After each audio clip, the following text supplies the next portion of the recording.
Hello everyone.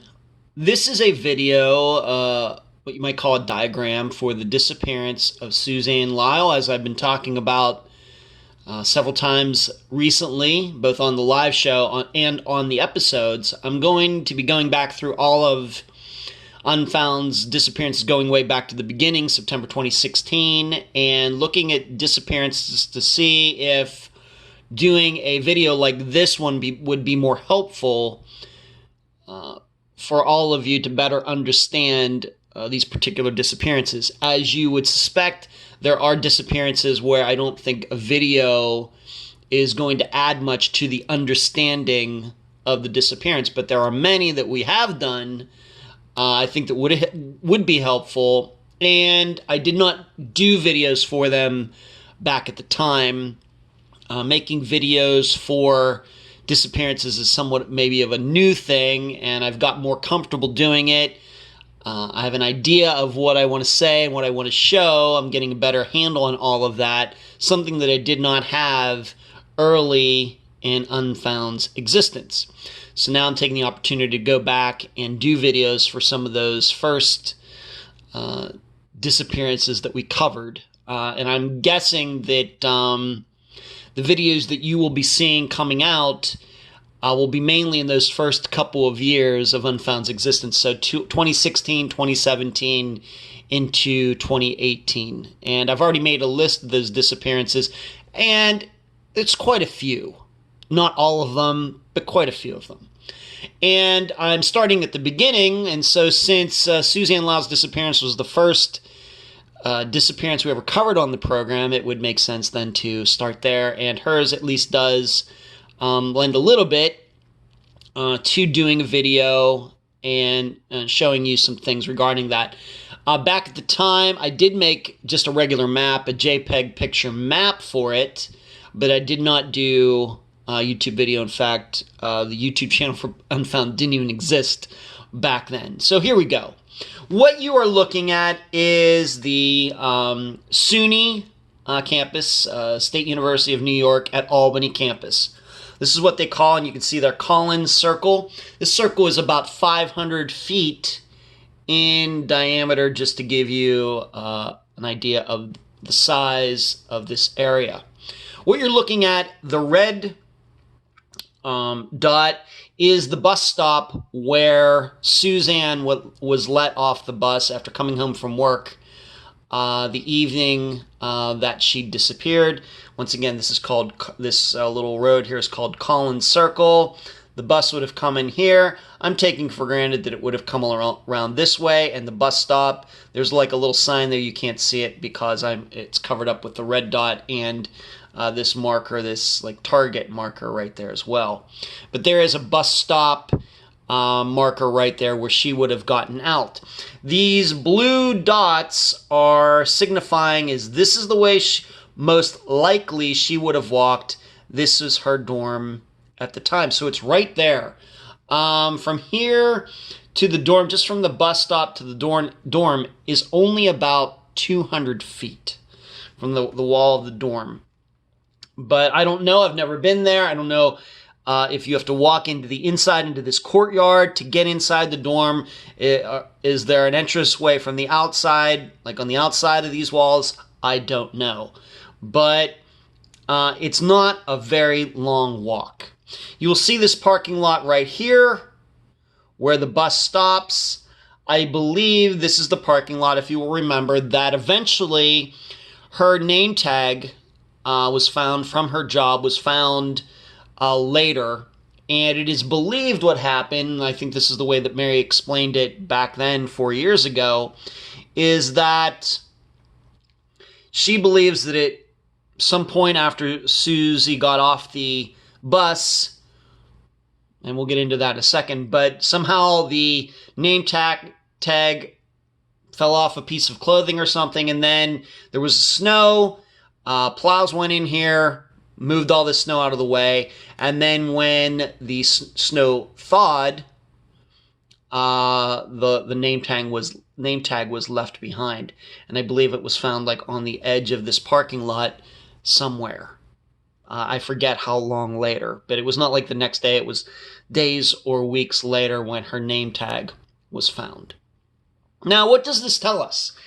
Not a lot of room for somebody to abduct her between here and her dorm. It's not like she was going on a long walk. It's not like she was going for a jog or anything like that where she was going to be going and be gone for an hour and running miles. Just a few hundred feet. I gotta believe because of this that whatever happened to her, somebody was waiting for her in this parking lot. I just find it to be a stretch of the imagination that somebody just happened to be walking down her, grab her, take her to a car without anybody hearing anything, anybody seeing anything. That stretches my imagination. We have to remember this wasn't like at 2 in the morning. It was just in the evening. It wasn't late at night. So I'm inclined to believe that somebody knew she was going to be getting off at that bus stop, and whether there was an actual abduction or it was somebody that she knew and that person asked her to get into the car, I think that those are the most likely scenarios. If you remember what Mary talked about, and she's been very vocal about this since the time of Suzy's disappearance, Mary believes that either Suzy's boyfriend / ex-boyfriend or his father had something to do with the disappearance. The father mainly because of some of the bizarre things he did after Suzanne disappeared. But the boyfriend or the ex-boyfriend, depending on who you believe, seemingly has an alibi that he was playing video games at the time that Suzy would have been getting back to campus. So I think it makes a lot of sense, given the short walk from the bus stop to her dorm, that somebody was waiting for her. Somebody who knew her schedule, knew she got off at the bus stop. I suppose we also might entertain the idea that maybe somebody was at her work in a car and then followed the bus back to campus, knowing that she would get off at this stop. Either way, I'm inclined to believe that whoever abducted her, took her, knew she was getting off the bus stop at that time, that night, and this person or people knew exactly where to be. Now, let me also show you how close. You will remember that the next day after her disappearance, her card was used at a marketplace. And if you'll give me a second, I will try to show that to you. Let me see here. This is down here. Let me, this is Stewart's, was used at Central Avenue. So let's bring that up on here. Once again, it was Western Avenue and Central Avenue.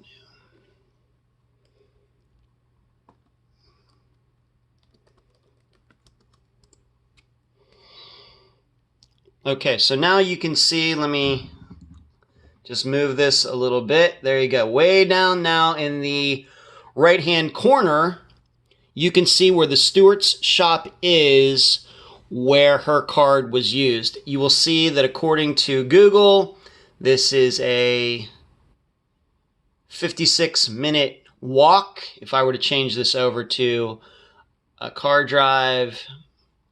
ride, it would be 10 minutes, 3.2 miles. So not close to campus at all.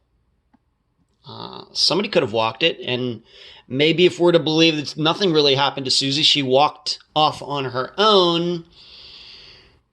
Where was she that night? Where did she stay? And if she did use her card at this Stewart's store down here once again in the bottom right-hand corner, why did she only get $20 out? If she was going to be going on the run, that you'd think she would have taken more than that. There was the allegation that maybe somebody hacked that ATM machine. I'm not sure if I believe that, but maybe it could be done. There have been examples online that you can find where people can do that. But, you know, in a laboratory as an experiment, but in real life, I think that if that was a thing, we would hear about it a lot more, especially these days where computers are, of course, way more complicated, have a lot more abilities now than they did back in 1998 when she disappeared. So, once again, up here in the left-hand part of the screen is the campus, her dorm, and then straight down this Washington Avenue, and over here is where her card was used the next day. Somebody used it to get $20 out of that particular ATM machine. Unfortunately, the camera did not catch who was in the store at that time. If you remember, maybe even more so, that they were looking for a man with a hat with a Nike logo on it because he was in there around the same time that the card was used. They finally did track down that guy, and police decided that he had nothing to do with Suzy's disappearance at all, didn't know her, wasn't on the campus, nothing. So that is a map for the disappearance of Suzanne Lyall. I think what it shows, at least in the campus part of this, is that somebody was certainly waiting for her there, and either she was abducted, dragged forcefully into a vehicle, or it was somebody she knew and she got into that car willingly. So there you go.